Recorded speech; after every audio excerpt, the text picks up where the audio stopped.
Yo, what's up guys? In this quick tutorial we will learn how to make this amazing looking logo effect in After Effects. So we can see it has a glitch going on, it's glowing and it has this amazing animated texture, and all that is super simple. So yeah, let's just go right into it. So let's go into a new composition and let's bring the logo into this composition just like this. And first of all, let's right click it and let's pre-compose this real quick and make sure this setting is checked right here, the middle setting, and then just hit OK. And yeah, the first effect that we need is the turbulent noise effect. So just go to the search bar and type in turbulent noise effect and just apply it. And as you can see, this doesn't look like this, so we have to change a few settings. So first of all, let's change the noise type from soft linear to block. And yeah, you can see this looks more interesting. And then we can also bring up the contrast a little bit, just like this basically. And we can also play around with the complexity, so maybe you wanted to have a kind of high complexity or something quite low. This is completely up to you, but let's just go with 6. And yeah, now this is just not moving at all, so it's still kind of boring. So we have to animate this. So we can just go to the beginning of our animation and put in a keyframe at evolution, and then we can go to the end and just keyframe the evolution to a kind of higher value, like 5 maybe for these 10 seconds.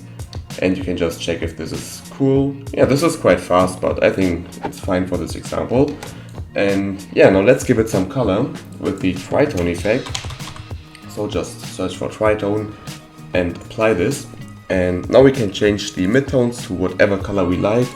Let's just go with a really cool looking light blue for this example.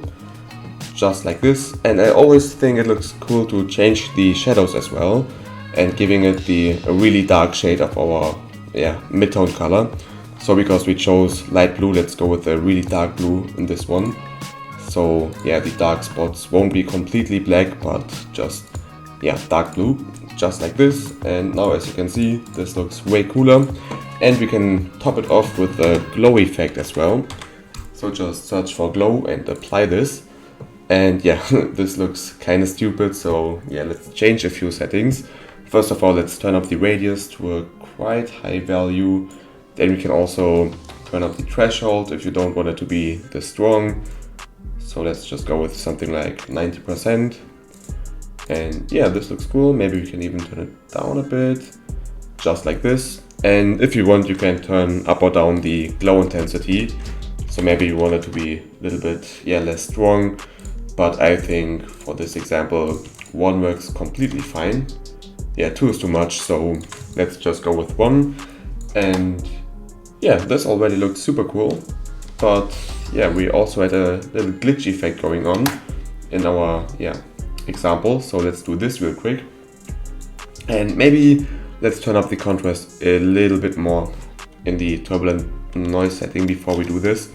So let's just put in 400. This is too much, but maybe 300. Yeah, I think this looks cooler. Oh nah, I'll take that back. Let's just go with 200. But yeah, okay, this is cool. And yeah, let's just make this glitch effect as well. And for this one, we actually have to make a new layer. So let's just right click in here and make a new solid and press OK. And we again have to apply the turbulent noise effect, just like this. But now we will make a glitch map with this layer, and then actually go back to our logo layer and use this glitch layer. So for this one, we have to change the noise type again from soft linear to block, but now we have to go to transform and uncheck the uniform scaling setting, and then put a really high value in the scale whiteness, so something like 1000. This is good. Let's also turn up the contrast to something like 500 maybe. This should work well. And now we just have to animate this thing. So let's go to the beginning of this animation and put in a keyframe at evolution again, and go to the end and bring this up to something really high, so we get a nice fast glitch. So you can just put in something like 10 or 12 in here, and now we can see this is really cool animated. And we can now use this one as a glitch layer. So let's pre-compose this, and yeah, to do this, just right click on it, pre-compose, and again make sure the middle setting is selected, so not this one but this one, and just hit OK.